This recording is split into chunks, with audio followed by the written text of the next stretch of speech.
하겠습니다. 이해동 목사님, 예, 잠깐 나오시죠. 아니요, 저도 평소에 여쭤볼 게 많습니다. 우리 이해동 목사님 소개하겠습니다. 지금 사단법인 행동하는 양심 이사장을 맡고 계십니다.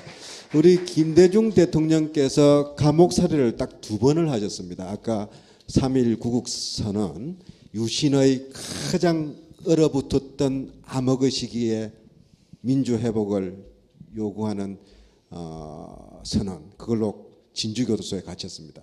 2번째는 또 80년 내란 음모 사건, 그걸로 청주교도소에 갇히셨죠. 그 두 번을 다 같이 공범으로 감옥을 가신 분입니다. 박수 한번 부르겠습니다. 근데 목사님은요, 죄송한 말씀입니다만 이렇게 탁 쳐다보면은요, 감옥사하고는 전혀 거리가 멋진 분인데 어떻게 2번이나 그렇게 또 김대중 대통령하고 그렇게 얽히셨어요? 예, 예. 그래서 전 감옥 가고 싶지도 않았고요. 감옥 가리라고 생각하고 뭐 일한 것도 없습니다. 그런데 가게 됐습니다. 아까 잠깐 이야기 나왔는데요. 예, 3.1 민주구국 선언 사건 이제 말씀을 드리면은 저는 이제 뭐랄까 그 선언의 서명자는 아니었습니다. 거기 서명하신 분은 10분이 서명을 하셨는데 제 스승뻘이 되는 이제 그런 분들이 하셨고, 내가 장준호 선생 얘기를 했습니다만은 3.1 민주구국 선언 사건이 사실은 그 선언 자체 그 사건이 생기게 된 것은 장준호 선생의 죽음과 연관이 있습니다. 그게 왜 연관이 있느냐면은 문익환 목사님하고 장준하 선생하고 친구입니다. 평양의 숭실 학교를 같이 다니신 게 친구고, 그렇게 했는데 75년에 8월 달에 장준하 선생이 작고하셨죠. 문익환 목사님이 항상 장준하 선생 사진을 이렇게 자기 그 책상 위에 이렇게 늘 두고 계셨어요. 두고 계셨는데 원래 이제 문 목사님이 이게 본래는 시인은 아니었는데 성서 번역을 하시다가 시인이 되셨고, 대단히 감성적인 분이고, 저는 물론 문익환 목사님한테서 직접 구약을 신학교 탄신에서 배웠습니다. 그런데 이제 이 양반이 2월 달에 장준하 선생을 이렇게 사진을 보면서,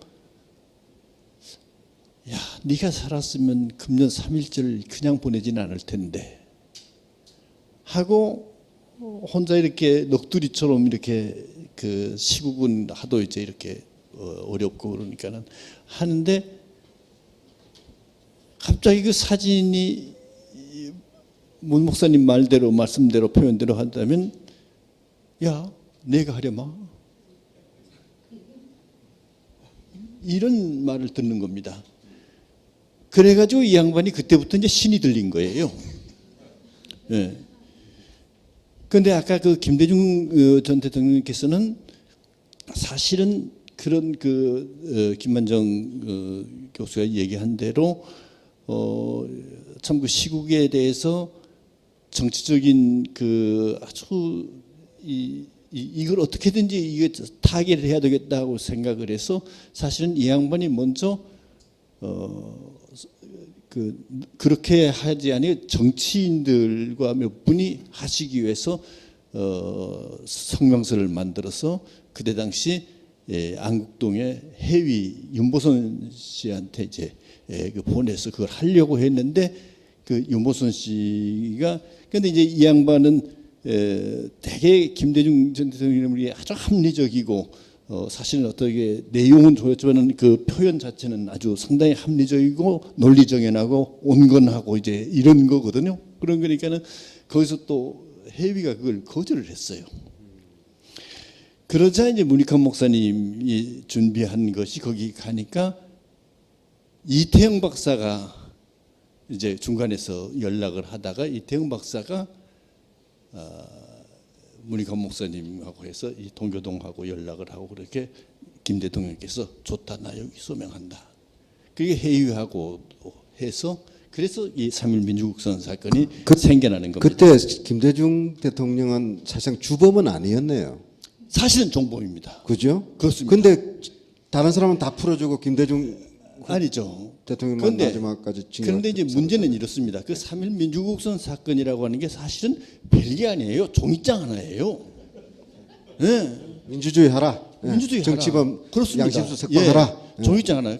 저는 이제 내가 물론 한빛교회 목사였고 문익환 목사님이 내 스승일 뿐만 아니라 내 전임자고 한빛교회 전임자고 그래서 그 양반도 한빛교회에 나오시는 거고 그게 그 양반이 이제 심부름한 거죠 내가.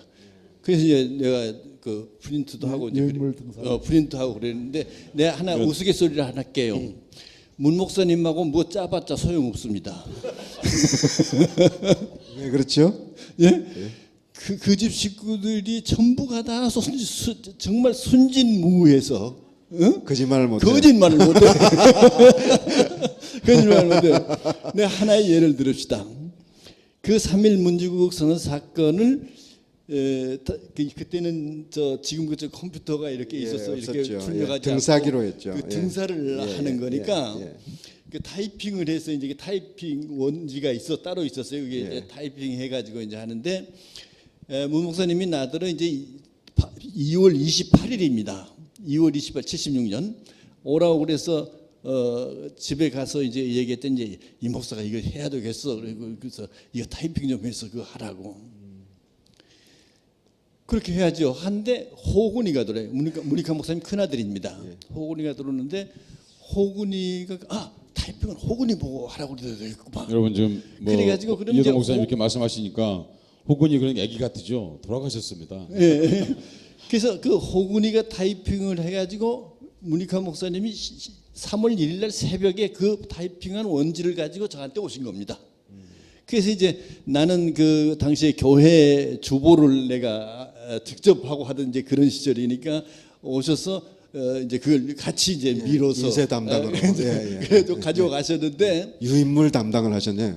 그러니까 그 타이핑을 호군이가 한 거를 아는 사람은 문익환 목사하고 나밖에 없잖아요. 그런데 문 목사님이 그러니까 아까 이제 여러 가지 얘기가 됩니다. 3월 1일 날 그런 명동 성당에 가서 3.1절 기념 미사에 거기서 이제 이우정 선생이 그 성명서를 읽었고 아무 일도 없었습니다. 한 700~800명 모인 그 신도들 앞에서 그 미사 드리고 그거 읽고 데모를 한 것도 아니고 아무것도 아니고 그것만 하고 다 돌아왔습니다. 집에 와서 다 잤어요. 그 뒷날 아침부터 잡아들이기 시작한 겁니다. 그러니까는 그게 무슨 문제가 될 게 하나도 없는데 김대중 대통령 얘기가 나오니까 만약 김대중 대통령이 거기 서명자가 아니었던들 사건화가 안 됐습니다. 무시하거나 덮었을 거다. 사건화가 안 됐습니다. 그런 면에서 주범입니다. 그런 면에서 주범입니다. 그런 주범이고 김대 대통령, 정치인 김대중 아직 대통령 되기 전에 두 번 다 그러니까 별로 당신은 하신 일 없이 두 번 다 감옥 가신 거네요. 나중에 내라는 뭐 사건도 얘기 이제 맞아 제가 그거 할게요. 그럼 이제 나는 3일 날 지나고 재표 갔어요. 이제 흔히 그때 말로 뭐 오리만 내면인다고 그러죠. 난 모르는 일이다. 한참 그리고 있는데요. 어떻게 문이 여름 아니에요. 문이 요만큼 여름은 아니지만 요만큼 열려 있는 사이로 이렇게 보는데 호근이가 문익환 목사의 큰 아들이 타이프라이터를 들고 들어가더라고요. 한번 생각해 보세요. 문익환 목사 이게 프린트한 것을 내가 했다고 하는 거, 타이핑한 걸 호근이가 했다고 아는 거는 호근이가 타이핑한 건 나하고 문 목사밖에 모르잖아요. 그 식구들밖에. 그런데 아들 얘기하면서 내 얘기 안 했겠어요? 그래서 다시 하자. 그 다시 하자고 하는데 이미 형사들은 우리 집에 또 와가지고 이제 우리 집사람하고 뭐 실랭이를 하고 있어요. 막 모른다고 그러고 하는데 이제 전화를 직접 우리 안사람한테 했다고 다 얘기해라. 내가 그랬더니 그래서 그 프린트기 압수해 가는데 그거 영 못 찾았어요. 3.1 민주국선상을 그렇게 됐습니다. 그런 면에서 만약 김대중 대통령이 그 서명을 하지 않았다면 그것이 문제가 되지 않았을 수도 있었다. 아무 문제. 정말로 아무 일도 없이 미사에서 이우정 선생님의 낭독한 걸로 끝나고 다 집에 갔는데 다음날 국무회의에서 정보보고 차원에서 어저께 이런 일이 있었고 그 서명 누구가 서명했습니다 했더니 박정희가 펄펄 뛰면서 잡았대요 해갖고 이제 사건이 다 잡아넣어 그랬다 그러죠. 그러니까 제가 하나만 목사님, 더 잠깐 목사님 말씀에 저 덧대어서 여러분 즐겁게 해드리기 위해서 말씀드리겠습니다. 그 안기부 종정 안기부가 제일 좋아했던 분이 문익환 목사님이었습니다. 왜냐하면 이분은 물어보시면 거짓말 없이 말씀을 하시니까 이분은 거짓말을 못 하시는 거예요, 그냥. 그러니까 그리고 이 안기부나 종정도 별로 걱정하지 않았습니다. 왜냐하면 문익환이 거기 연루돼 있다 그러면 문 목사님만 잡으면 다 말씀해 주실 테니까. 근데 이분만 그러신 게 아니고 함석헌 선생님도 그러셨습니다. 제가 직접 알지는 못하는데 그 얘기를 들어보면 그렇습니다. 그래서 저는 이렇게 생각합니다. 한국 민주화 운동 그렇게 정직한 사람들이 한 것입니다. 숨길 게 아무것도 없었기 때문에 너무 당당하게 얘기하신 거예요. 혼낸 거죠, 도리어 안기부 직원을. 문 목사님 혼내셨거든요. 이놈들은 뭐가 그게 잘못됐단 말이냐. 이게 정말 다른 거죠. 그러니까 거짓말할 이유가 없었는데 그런데 이건 있죠. 동료들은 보호해야죠. 이게 문제인 거죠. 동료라기보다는 아들과 제자여서 시간이 약속한 시간이 많이 이제 진행이 됐습니다. 많은 시간이 남지 않았고 많이 좀 고되시죠? 지금 벌써 1시간 반 됐는데 그죠? 이제 마무리할 시간이 왔습니다. 제가 몇 가지만 좀 마무리 차원에서 우리 목사님께 여쭙겠습니다. 김대중 대통령은 대선 라이벌이었습니다. 박정희 대통령이 자신의 경쟁자였습니다. 경쟁자를 납치하고 감옥에 집어넣고 그 주변의 사람들 다 잡아넣고 언론에서 이름을 지어버렸습니다. 그런데 김대중 대통령은 박정희 대통령에 대해서 어떤 심정을 갖고 있습니다. 이렇게 이제 이렇게 제가 그냥 그분의 느낀 거 이제 두 가지만 좀 얘기하고 합시다.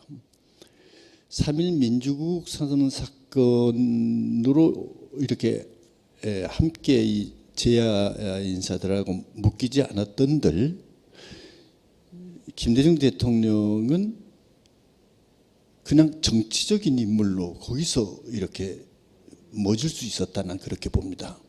근데 거기에 이제 보면은 윤보선 대통령과 정일영 박사가 거기 관계된 거이 그분들은 정치인이긴 하지만은 사실은 그 3.1 민주국선 사건의 주류는 개신교 목사들입니다. 예. 전체 11사람이 구속이 됐는데 전체 피고는 18사람입니다만은 그 11사람 중에 목사가 5입니다. 장로가 하나 있습니다. 그 이문영입니다. 이문영 장로. 목사도 장로도 아닌 평신도이긴 하지만은 신학 교수 안병무가 거기 있습니다. 이 개신교 인사가 이렇게 있습니다. 그리고 신부님들이 3분 있습니다. 구속된 사람 중에. 그리고 유일하게 캐톨릭의 평신도가 김대중. 네. 그러니까 11사람 중에 이렇게 전부 다 크리스찬입니다. 불구속도 다 크리스찬입니다. 해위 가정이 크리스찬 가정이라는 건 유명해 다 아는 거 아닙니까? 정일영 박사, 이태영 박사 다 크리스찬 아닙니까? 함석헌 선생이 퀘이커, 예. 이우정 장로, 그리고 신부님들 둘, 장덕필, 김승호 작고한 김승호 신부 이렇게 하니까 이제 그렇습니다. 그래서 만약에 그 사건을 통해서 김대중과 제야 소위 양심 세력과가 하나로 엮이게 된, 그래서 명실공히 그 사건을 통해서 적어도 김대중이라고 하는 인물은 한국의 양심이라고 하는 그런 그 정치인이면서 그 제야 인사와 이렇게 함께 연대하는 그런 세력으로 이렇게 부각이 되기 시작을 했다. 이제 그걸 하나 볼 수 있고요. 아까 지금 물으신 것 뭡니까? 대통령은 그런 부단한 그런 박해, 고난을 당했는데 평소에 박정희 대통령에 대해서 원망하거나 뭐 비난하는 말씀을 하신 적을 제가 별로 들어본 적이 없어요. 예. 글쎄 박정희에 대해서 아주 왜 미웠겠죠. 얼마나 분했겠습니까? 죽이려고. 근데요, 그 점은 아마 이해를 해주셔야 될 겁니다. 요즘 전두환이 저렇게 그 문제가 있어서 사실은 박근혜 씨 인기가 그것 때문에 올라간다는 말을 내가 알고 있는데, 그 전두환이 그렇게 막 한다고 국민들이 이제 한다고 하는데, 근데 여러분이 역으로 한번 들으십시오. 김 대통령이 4년 전에 뭐 오늘이나 됐는지 모르겠습니다. 자관 그 18일 날 자꾸 하셨으니까는 세브란스 병원에 있는데 그 문병들을 못 왔어요. 전두환이가 문병을 왔었습니다. 전두환이가 문병을 왔다가 이호 선생님한테 한 말이 신문에 보도된 얘기입니다. 예. 무슨 얘기를 했느냐면은 김 대통령이 대통령으로 재임할 당시에 전직 대통령들이 가장 행복했습니다. 전두환이입니다. 전두환이 죽이려고 했던 사람입니다. 김 대통령. 당신을 죽이려고 했던 사람. 사실 실제로 죽이려고 했습니다. 예, 그랬던 사람입니다. 그런데 그 전두환이 입에서 김 대통령이 대통령으로 재임할 당시에 전직 대통령들이 가장 행복했습니다 하는 말을 이호 선생님한테 했습니다. 근데 그건 대단히 상징적인 얘기라고 생각합니다. 김 대통령이 전두환 그 재판에서 정치적 보복은 나로 끝내야 된다. 절대로 다시 이런 일이 일어나서는 안 된다 하는 그 최후 진술에서 1심 80년 내라는 뭐 사건 1심 재판에서 얘기한 그 말씀은요, 판사에게 최후 진술을 하면서 판사에게 한 얘기가 아닙니다. 피고들에게 한 얘기입니다. 예. 반드시 민주화는 옵니다. 그러나 나는 죽을 수도 있고 살 수도 있겠지만은 나는 죽더라도 민주화는 반드시 옵니다. 그러나 정치적 이런 희생은 나 하나로 끝을 내야 됩니다. 동지 여러분, 절대로 민주화가 되더라도 정치적 보복은 하지 말아야 달라고 부탁을 하고 최후 진술입니다. 거의 그 양반이 일단 박정희나 전두환이나 이러한 사람들에 대해서 그걸 다 용서해야 되겠다고 하는 그런 마음가짐을 가졌다고 하는 거, 그것은 내가 보기에는 그것은 참 보통 많은 인간적인 고뇌를 그것을 다 극복해내는, 다시 말해서 어떤 성자 반열에 들어가는 그런 심정이 그 양반에게는 있었다. 그렇기 때문에 그 양반에 대한 이렇게 다시 박정희 문제라든가 용서를 했다든가 전두환이나 이런 사람들한테 대해서 보복을 하지 않았다든가 하는 것에 대해서 이해를 해줘야 되는 거 아니냐 하는 그런 생각을 저는 갖고 있습니다. 감사합니다. 박수. 네, 선생님 감사합니다. 김대중 납치 사건 40주년, 서거 4주년, 김대중 도서관이 마련한 한국 현대사와 김대중 이제 마무리할 시간이 왔습니다. 우리 한홍구 교수님, 서혜성 교수님, 네. 마지막으로 짧게 마무리 발언 한 번씩 말씀해 주시죠. 좀 더 하실래요? 아니 우리는 얘기를 이제 하려고 한홍구 저는 이제 얘기하려고 준비돼 있는데 얘기를 그만하라고 그러니 뭐 그만해야지 어떡하겠습니까? 아니 다른 건 괜찮은데 오연호 대표가 지금 와 있는 것 같은데 오셨어요? 예, 어디 오늘 대표 오셨어요? 생겨서 안 나타나기도 저하고 아주 가까운 사이인데 잠깐 앞으로 모시죠. 예. 잠깐 이리 앞으로 부르시는 걸로 하겠습니다. 아니요, 오실 때까지 제가 안 그래도 물어보고 싶은 게 있어요. 잠깐 오시죠. 예. 이 방송을 지금 중계 방송하는 것이 오마이 TV인데 오연호 대표가 한번 잠깐 나와서 또 왜 당황스럽습니다. 저는 다른 자리에서 오마이 TV 보고 있다가 예. 다들 잘하고 계셔가지고 근데 오늘 사실은 오마이 텔레비전의 워낙 잘하고 계시지만 상당히 많은 분이 오늘 출연한 거 아세요? 아 그래요? 예. 네. 그러죠? 사실은 예정이 없었던 겁니다. 네, 네. 아까 민주당 박지원 전 원내대표 다녀가셨고, 여섯 번째 손님이세요. 예? 여섯 번째 손님. 저도 아까 다 봤어요. 네, 봤습니다. 여섯 번째입니다 지금. 예. 오마이 TV도 카메라가 4대나 오늘 와요. 그렇습니다. 감사합니다. 네. 앞으로 우리 김대중 도서관 행사에 네, 좀 자주 방문해 주시고 이런 기회를 오늘도 주시면 계시는 감사하겠습니다. 참 여기 또 오신 김에 제가 또 이 뒷골이 땡겼습니다. 우리 이석현 의원님, 예. 이석현 의원님은요. 박수 한번 해주십시오. 또 김대중 대통령 하면 또 사연이 많으십니다. 예. 85년이죠. 85년 김대중 대통령께서 미국 망명해서 돌아오셨습니다. 가택연금 때 그때 합류해서 비서로 시작해가지고 지금 5선 의원이신. 저는 89년에 비서로 시작해서 영선 의원입니다. 오늘 우선 오연호 대표 이야기 좀 듣고 기회 드리겠습니다. 예. 글쎄요, 저는 이제 김대중 대통령 생각하면요, 제가 기자 생활 막 첫 시작했을 때, 한 2년 차 됐을 때 남북 관계에 대한 인터뷰를 우연히 제가 하게 됐는데, 제가 뭐 어떤 질문을 했더니 그게 아니고 첫째, 둘째, 셋째, 넷째 요것이야 그러더라고요. 근데 그 말씀이 다 맞는 말이었어요. 그래서 제가 그 이상 다른 질문을 할 수가 없었어요.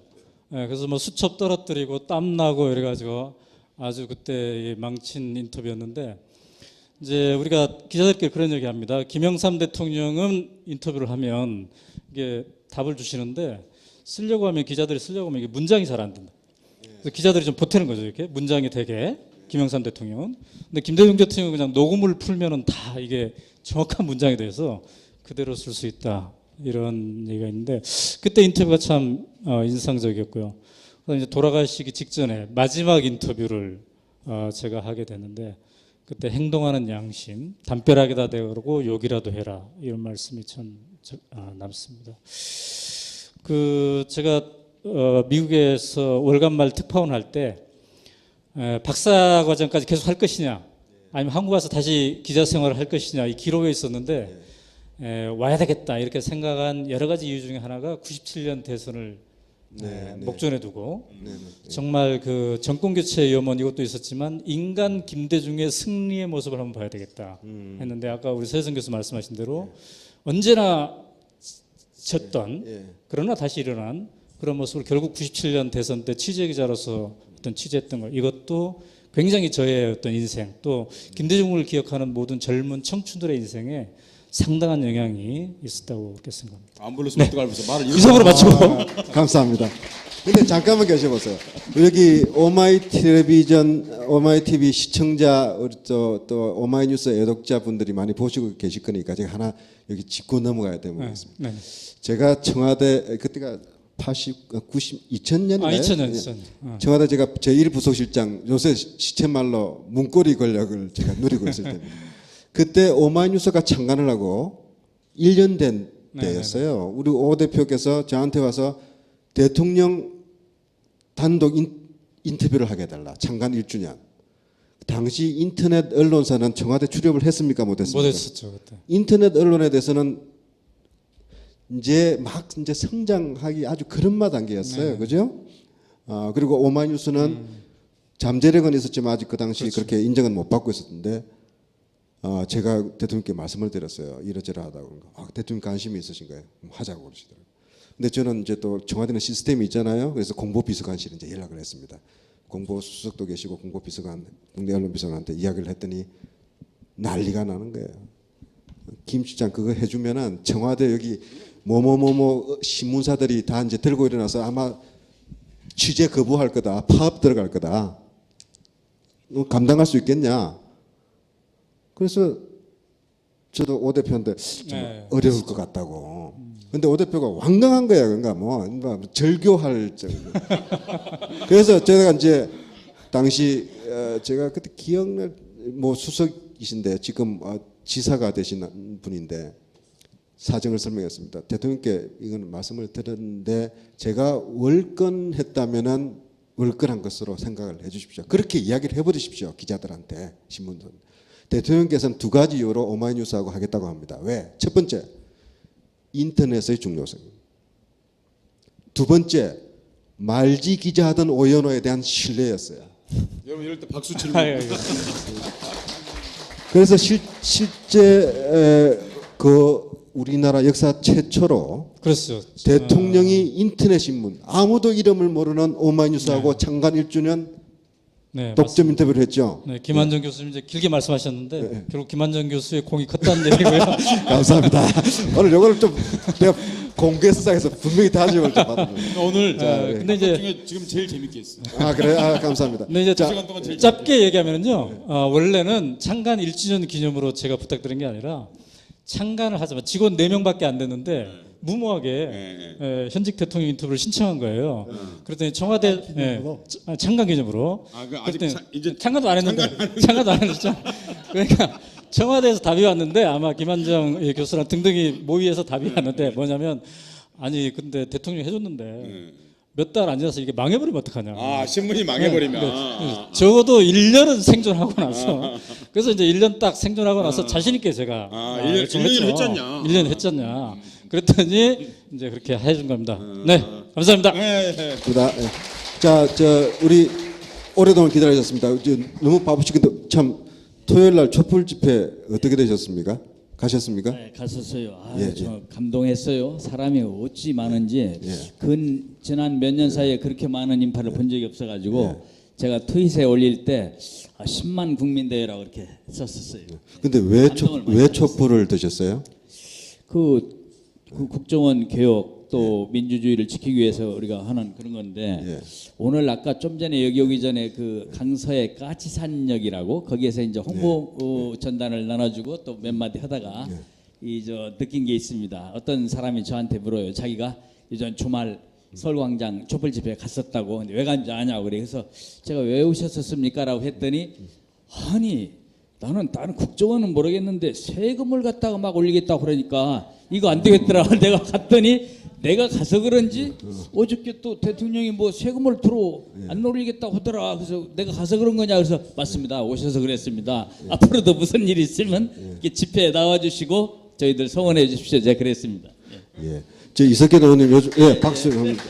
요즘 민주당에 대해서 좀 서운해하고 걱정하시는 국민들이 많은 거 아시죠? 예, 그렇죠. 왜 그런 것 같습니까? 많은 국민들이 저한테 그런 얘기했어요. 너네 민주당 뭐 하고 있느냐? 제대로 싸워라. 야당은 싸우라고 있는 것이지. 그런 얘기를 많은 분들이 하셨습니다. 그리고 이제 또 우리가 행동으로 또 나서서 원총이 피공개 회의할 때도 제가 또 앞장서서 우리 장외투쟁해야 합니다 주장했고 많은 의원들이 또 그런 의견을 필요해 하셨어요. 그래서 결국 장외투쟁으로 또 나가기도 했는데 야당은 전에부터 저희가 전에 언론학법 반대 투쟁부터 또 지금까지 느끼는 것이 야당은 싸울 땐 매섭게 싸워야 되겠구나. 그냥 좀 점잖으신 분들 표현으로 그냥 왜 이렇게 쌈들어나 그냥 국회에서 오선도선 하지 그렇게 이제 말씀하는 분들도 적지 않습니다. 그런데 그렇게 야당이 그냥 좋은 게 좋은 걸로 지내면은 결국 국민에게 해가 되고 또 야당이 신뢰도 못 받지 못하는구나 이런 걸 절감하고 있습니다. 예. 네. 그 절감하고 계시니까 마음이 좀 놓이네요. 네. 그렇습니까? 그렇습니까? 근데 우리 이석현 의원님 얼굴 한번 보세요. 항상 웃고 계시잖아요. 그죠? 예. 85년 상황이 어땠습니까? 그때 예, 참 암담하던 그때 시절 아닙니까? 그때 참. 예. 제가 그때 85년부터 88년까지 예. 이제 이 김대중 선생 그때는 선생이라고 부를 때죠. 선생님 비서로 이제 그 전두환 시절이죠. 전두환 대통령 시절. 전두환 그때 그야말로 이제 좀 겁날 때입니다. 그런데 그때 어떻게 인연이 돼서 비서를 하게 됐냐면 80년에 79년에 박정희 씨가 죽고 80년 초부터 이 전국의 민주연합 청년동지회라 줄여서 연청 그랬습니다. 그것이 만들어지고 있었습니다. 저도 이제 그때 12명인가 그 중앙위원회 이제 한 사람으로 제일 제가 연소였어요. 저하고 백이선 동지가 같이 이제 참여해서 그걸 만드는 일을 하고 있었고 그 저기 의정부 옥류동 옥류폭포 거기서 발기인대회 했는데 5.17이 딱 그 다음 날인가 났어요. 그래서 이리저리 막 도망 다니고 했어요. 도망 다녔는데 그때 이제 그 연청에서 저희가 김대중 선생을 고문으로 초대를 했었거든요. 이제 창립하면 정식으로 초대하려고 준비를 하고 있었어요. 근데 그런 인연이 있을 뿐이었습니다. 그런데 85년에 미국 망명에서 들어오셨잖아요. 사형 선고받고 미국으로 가셨다가 미국에서 85년 2월 초에 귀국을 했어요. 김대중 선생이. 그러니까 2.12 총선 압승하기 불과 한 일주일 전인가 귀국하셨어요. 그래서 국내에 계셨는데 그해 초여름이었던가 누가 저한테 연청 같이 했던 누가 연락이 왔어요. 와가지고 김대중 선생님이 식사를 한번 같이 하자고 온다. 그래서 제가 깜짝 놀랐습니다. 제가 선생님이 저를 잘 모를 텐데 한번 그냥 얼굴 여러 사람 있는 데서 본 정도일 텐데 식사를 하자. 우리 그때 제가 30대 나이 아닙니까? 아 젊은 사람들을 몇십 명 초청하는 자리인가 보다. 그러고 제가 약속된 날짜에 왔어요. 그 집이 자택이 어디였냐면 여기가 아니고 여기 길 건너가면 옛날 임춘 누구지 이름을 잊어버렸습니다. 임춘원 의원 집이 거기 있었는데 여기 중요하지 않고요. 그때 상황에서 제가 이제 질문을 드리고 싶은 것은 그 당시도 굉장히 암흑기였지 않습니까? 대통령 그때 김대중 대통령께서 정치적으로 성공하고 대통령이 될 거라고 생각하셨어요? 85년 전혀 그때는 좀 솔직히 털어놓고 말하면 비서를 이제 나중에 말하자면 하라고 이렇게 했을 때 그때 제 마음이 야 이거 죽으러 가는 것 같았습니다. 실은 야 그때는 막 툭하면 잡아가고 가두고 그럴 때입니까? 전두환 야당을 해산해서 없을 때입니까? 야당도 그래서 민첩이라고 일종의 무슨 제야 모임처럼 만들었던 거 아닙니까? 그 당시에 저 국회의원도 다 저 하던 사람들이 다 정치규제법으로 묶여가지고 있었고 그런데 그때 이제 야 이거 이럴 수가 있나 세상에 울분은 있었어요. 저 젊은 나이에 세상이 이러면 안 되지 이렇게 할 말을 못하고 국민들 속박하나 이런 게 있었는데 그래서 나 죽을 땐 죽어야지 그런 마음으로 이제 그 비서도 했고 민주협도 했는데 어떻게 하다 보니까 어떻게 세상을 살다 보니까 참 세상이 살고 볼 일이 돼요. 국회의원을 제가 5번이나 지금 하고 있고 여기 있는 우리 김한정 아우가 아니 참 치열하게 열심히 싸우고 했는데도 어떻게 국회의원은 또 안 시켜주대요 당에서. 그런데 제가 5번이나 해가면서 그러고 보면은 고생한 사람 따로 있고 복 받는 사람이 따로 있나 보다. 그래서 요새는 어떤 생각이 드냐면 제가 국회의원 하고 있는 거는 이른바 앞으로 제대로 DJ 싸워라. 비서 중에 유일하게 국회의원 안 한 비서 중에 국회의원 유일한가 네, 잘 모르겠는데 못한 거예요. 어쨌든 뭐냐면은 여기는 국회의원보다 더 큰 일을 많이 했어요. 지금 교수로서도 국회의원 안 했으면 좋겠어요. 앞으로 계속 교수로서 다른 말 하고 하려고. 근데 저도 그때 이제 여 앞에 우리 김영호 위원장도 있지만 그 김상현 의원님 저지부니까 참 그래도 좀 소개할 생각이었습니다. 원외위원장으로 참 힘들게 열심히 싸우고 있지만은 국회의원 하는 것보다요 내가 해보니까 국회의원 했더니 욕만 직사하게 먹어요. 가는 데마다 욕을 많이 하지. 그때 80년대 우리가 뭐 6월 항쟁하고 막 그리고 막 여기 쫓겨다니고 할 때 그때 우리가 쉬려면 그 가게 길거리 가게 막 도망 쫓겨서 들어가면 가게 주인이 숨겨주기도 하고 사이다도 따서 주고 고생한다 이랬습니다. 근데 요새는 국회의원이 뭐 여당도 그랬지만 야당 국회의원도 욕을 많이 먹어가지고 야 이거 내가 지금 잘하고 있는 건가 못하고 있는 건가 이게 제대로 싸워야 할 만이다. 그래서 꼭 제가 의원들 간에 박터지게 삽시다 이 소리를 잘합니다. 그랬더니 그 말은 죄로 요새 거리 투쟁을 있으면 나를 불러내가지고 오늘 또 서명 받아오라고 그리고 조장을 시켜요. 오선 의원이 이렇게 초선 의원처럼 열정과 겸손을 해가지고 오늘도 열심히 뛰고 계십니다. 우리 이석현 의원님께 박수 한번 부탁드리겠습니다. 감사합니다. 별로 겸손하지는 않아요. 열심히 하겠습니다. 고맙습니다. 자, 너무 시간이 많이 됐죠. 저는 아쉬운데 여러분들 시청자 여러분들 더 이제 고문일 것 같아서 이제 마무리하겠습니다. 오늘 1973년 8월 13일 김대중 전 후보가 중앙정보부원의 한테 납치당해서 현해탄에서 배에서 죽을 고비를 넘기고 무사히 돌아왔습니다. 그러나 가택연금, 감옥살이, 박정희 정부의 기억, 김대중에게의 기억은 바로 악몽이었습니다. 국민들한테도, 많은 국민들한테도 유신의 추억은 독재의 추억이었습니다.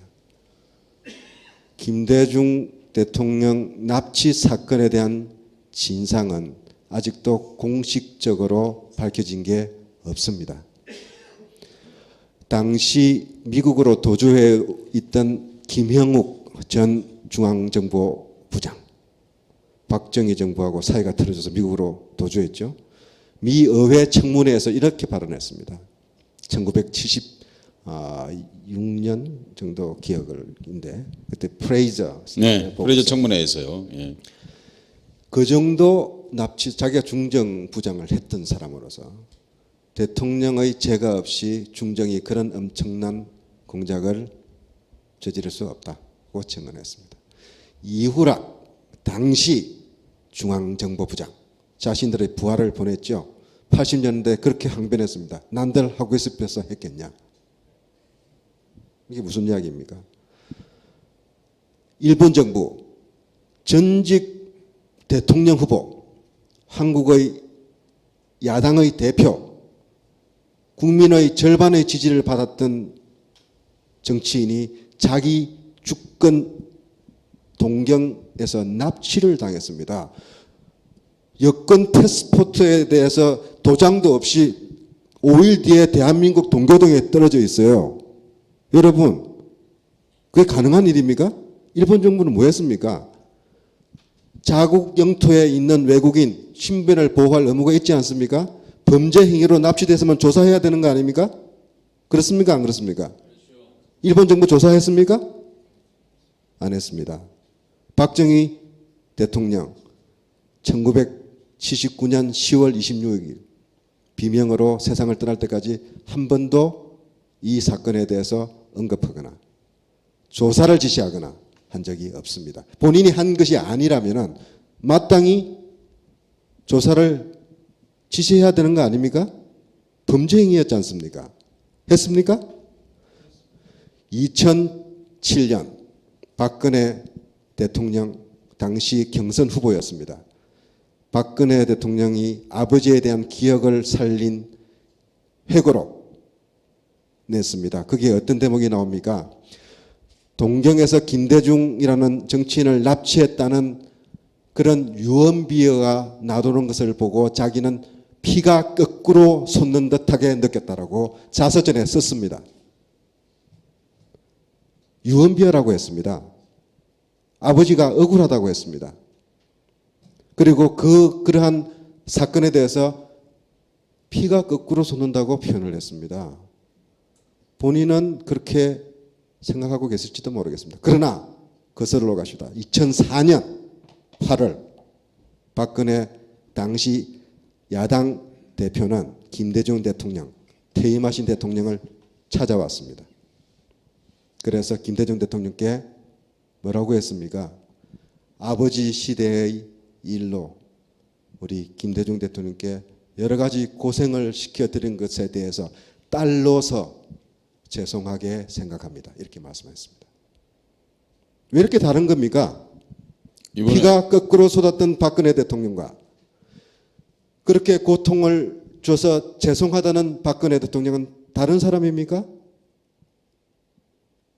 어떻게 다를 수가 있습니까? 유신의 추억, 아버지에 대한 회상 좋습니다. 김대중 대통령도 그렇게 말씀을 하셨습니다. 박정희 대통령이 우리나라를 가난에 분열에 통합하고 경제를 이루어낸 것은 상당히 평가할 부분이 있다. 긍정적으로 이야기했습니다. 자기를 죽이려 했던 사람입니다. 박근혜 대통령 당시 야당 대표가 그렇게 찾아왔을 때 김 대통령은 다 지난 일이라고 용서했습니다. 한마디도 박정희 정부의 가혹한 탄압, 비열하고 저열한 그런 모욕, 고통에 대해서 원망하지 않았습니다. 박근혜 대통령 국민 통합을 약속했습니다. 국민들이 믿고 있습니다. 그러나 최근에 비서실장, 저도의 유신의 추억을 해변가에 쓰고 나서 돌아와서 한 일이 김기춘이라는 분을 비서실장으로 앉혔습니다. 물론 유능한 분이겠죠. 무한 분입니까? 유신헌법의 핵심이었습니다. 직접 성안한 사람입니다. 또 무한 분입니까? 1992년 김영삼 대통령과 김대중 대통령이 대통령 선거를 하고 있을 때 부산에서 뭐 했습니까? 기관장들을 다 모아놓고 부산 안기부 지부장, 부산시장, 경찰청장 다 모아놓고 청중들이 그만하라고 그래요. 지역 감정 좀 불러일으켜야 된다고. 부산이 뭉쳐야 된다고.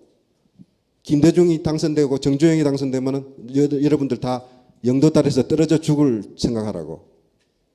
우리가 남이가 건배를 주도했던 분 아닙니까? 국민들이 지금 지난 대선 때 부정선거에 대한 의혹을 가지고 있습니다. 국정원이 댓글 조작을 하고 선거에 개입하고 또 NLL 문건을 함부로 까발리면서 국론을 불전시키는 이런 일련의 흐름 속에서 국민들은 신유신의 악몽들을 다시금 떠올리고 있는 시점 아닙니까? 박근혜 대통령, 이제 김대중 대통령 용서와 화합의 정신에 화답해야 된다고 생각합니다. 김대중 대통령한테 와서 아버지 때의 일로 고생시켜드리는 것에 대해서 딸로서 죄송하다고 이야기를 했을 때 그 박근혜, 정치인 박근혜, 인간 박근혜로 돌아가 주실 것을 강력히 호소하면서 오늘 마무리하도록 하겠습니다. 장시간 시청해 주신 여러분께 감사드립니다. 아 그래요? 아까 기회 들었잖아요. 아니 얘기 안 했잖아 아직. 이거 김한정 박사가 마이크를 오래 잡더니 지금 넋을 약간 났습니다. 하는 것을 간단하게 얘기하시죠. 네, 오늘 사실 그 김대중 납치 사건 그 얘기를 많이 할 줄 알고 왔는데 그 얘기나 김기춘 얘기 같은 거 하나도 못해서 좀 많이 아쉽습니다. 시간이 다 갔기 때문에 어쩔 수가 없고요. 한마디 말씀만 드리면은 오늘 주제가 청년 김대중 아닙니까? 근데 제가 생각하는 김대중의 가장 젊은 모습, 그리고 저한테 아마 영원히 지워지지 않을 가장 젊은 모습은 돌아가시기 직전입니다. 저는 그때 김대중이 가장 젊었다고 생각합니다. 다들 넋놓고 있을 때, 가만히 있으면 후퇴하는 거라고. 행동하는 양심이라는 말씀을 하셨는데 우리나라는 자고로 행동하지 않은 양심이 너무 많았거든요. 행동하지 않는 양심은 악의 편이라고. 행동하지 않는 것은 악의 편이고 우리가 나아가려면 더 열심히 달려야 한다고. 그리고 인터넷에 글 쓸 수 있는 사람은 글 쓰고 어디 가서 연설할 수 있는 사람은 연설하고 뭐라도 하라고. 그리고 아무것도 할 수 없는 사람은 발은벽에 대고 욕이라도 하라고. 오 대표 그걸 오 대표하고 인터뷰했던 거 아닙니까? 아니 그게 아마 아니, 6.15 기념대회에서 기념식에서 말씀. 방송이 계속 돌아가고 있나요? 아 큰일 났네. 아직 안 끝났네. 근데 저는 그 말씀이 그게 거의 90이 다 된 노인이 마지막 말씀을 하시면서 그리고 당부가 뭐냐면은 나는 힘에 붙여서 못하겠다. 나 힘에 붙여서 못하겠으니까 연부역강한 젊은 사람들. 그런데 그때 연부역강한 젊은 사람이라고 나와 있는 분들이 우리 이해동 목사님 같으신 분들이었거든요. 그러니까 사실은 당신보다 한 10년쯤 아래 옛날 평생 동지들한테 마지막으로 부탁하신 건데 그걸 누가 이어야겠습니까? 그걸 누가 이어야겠습니까? 그게 젊은이들이 이어야 하는 것이죠. 저는 청년 김대중이라는 정치인은 꽤 오랜 삶을 살았고 그 속에서 굴곡이 많았습니다. 잘못된 그 선택을 한 적도 많았고 또 때로 물러섰던 적도 있었고 여러 가지 구비구비를 많이 지냈지만 저는 마지막 순간에 그 김대중이야말로 가장 청년이었다. 청년으로서 싸운 거였고 우리가 정말로 기억해야 할 김대중은 뭐였습니까? 여러분 바람벽에 대고 욕이라도 하십시오. 네, 제가 드디어 원하던 자리에 왔습니다. 가운데 자리에 제가 앉았습니다. 예. 어떻게 하다 보니까 김한정 박사가 오른쪽으로 밀려나는. 김대중이 어떤 사람이었느냐? 젊은 사람한테 꼭 해주고 싶은 얘기가 있습니다. 김대중을 대신해서 이승만과 박정희하고 김대중은 어떻게 다른가? 각자가 내세운 슬로건으로 그냥 구분할 수 있습니다. 이승만, 뭉치면 살면 흩어지면 죽는다. 그랬거든요. 그 앞줄이 생략되어 있습니다. 나를 중심으로. 실제로 그렇습니다. 박정희, 중단 없는 전진. 그 말 한글로 다시 풀어서 말하겠습니다. 장기 집권 그 말입니다. 실제로 그 말입니다. 집권하기 위해서 그 말했습니다. 김대중 뭐라고 그랬습니까? 행동하는 양심 그랬습니다. 행동하지 않는 건 양심이 아니다 그 말이에요. 실천적 지성에 대해서 이만큼 말한 적이 없습니다. 언어의 지위가 다르죠. 위치가 다르죠. 정치 뭘로 하는 겁니까? 총으로 하는 겁니까? 물론 총으로 하는 정치도 있는데 그걸 전쟁이라고 합니다. 일상적 정치 말로 하는 것입니다. 언어의 질이 정치의 질입니다. 근데 지금 우리 여러분 몇 년째 겪고 계시죠? 언어의 질이 어떻습니까? 그만큼 다른 정치인이죠. 김대중이라는 정치인. 김대중이라는 젊은 사람한테 해주고 싶은 얘기 몇 가지가 있는데요. 무엇보다 제가 말씀드리고 싶은 건 이겁니다. 김대중은 위험한 사람이었습니다. 왜냐고요? 정의로웠기 때문입니다. 정의로운 것이 위험한 시대가 있었습니다. 근데 민주정부 10년 동안 정의로운 것이 위험하지 않을 수 있다는 것을 김대중이 대통령 됨으로써 처음으로 입증했습니다. 최초로 정의로운 것이 위험하지 않은 것이 된 것입니다. 이 대목에서 박수를 한번. 그런데 지금 다시 정의로운 것이 위험해지는 시대가 오고 있습니다. 생환 40년입니다. 아까 제가 모두의 중간에 말씀을 드렸었는데 그 40년의 시간 한국 민주주의가 정말 많이 전진한 줄 알았는데 다시 우리가 그 상황에 대해서 얘기하고 그 절박감을 느끼고 있습니다. 김대중은 어떤 사람이었는가? 수많은 사람을 이렇게 표현할 수 있습니다. 우물에 지나가는 사람과 우물을 만드는 사람을 구분할 수 있습니다. 또 하나는 우물을 깊이를 밖에서 재보는 사람이 있고 우물의 안에 들어가서 깊이를 재보는 사람이 있습니다. 김대중은 우물을 만드는 사람이었고 우물 속에 들어가서 우물의 깊이를 재본 사람이었습니다. 그런 사람을 우리가 실천하는 사람이라고 합니다. 여러분 김대중이란 그 좋은 우물을 퍼서 먹읍시다. 고맙습니다. 예, 감사합니다. 이상으로 오늘 한국 현대사와 김대중. 아니 근데 이걸 또 해요? 홍보해야 된다네. 이거는 여기 일단 여기 끝을 내고 그 다음에 하도록 하겠습니다. 자, 여러분 너무 감사하기 전에 하세요. 빨리 하세요. 예. 왜냐하면 이제 여러분, 끊어질 수가 있어요. 한홍구 교수 보고는 가입하지 마시고 이해동 목사님이 평화박물관 이사장이십니다. 이해동 목사님 계속 감옥만 가시고 돈도 못 벌으셨거든요. 그런데 농담이고요. 사실 크게 오래 고생하신 분들 특히 이게 베트남 진실위원회 우리가 베트남에서 많은 나쁜 짓을 했지 않습니까? 사실 그분들에게 사과하는 것에서 최초로 만들어졌습니다. 이 평화박물관 이게 회원이 되어주시면 고맙겠습니다. 한홍 교수가 제일 돈을 많이 내고 인세의 대부분이 이 평화박물관 운영 기금으로 들어가고 있는데요. 한홍 교수 저한테 밥 좀 살 수 있도록 인세 좀 그만 평화박물관을 주라. 예, 감사합니다. 평화박물관 많이 후원해 주시기 바랍니다. 자, 여러분 다시 한번 감사드립니다. 편안한 밤 되십시오. 예,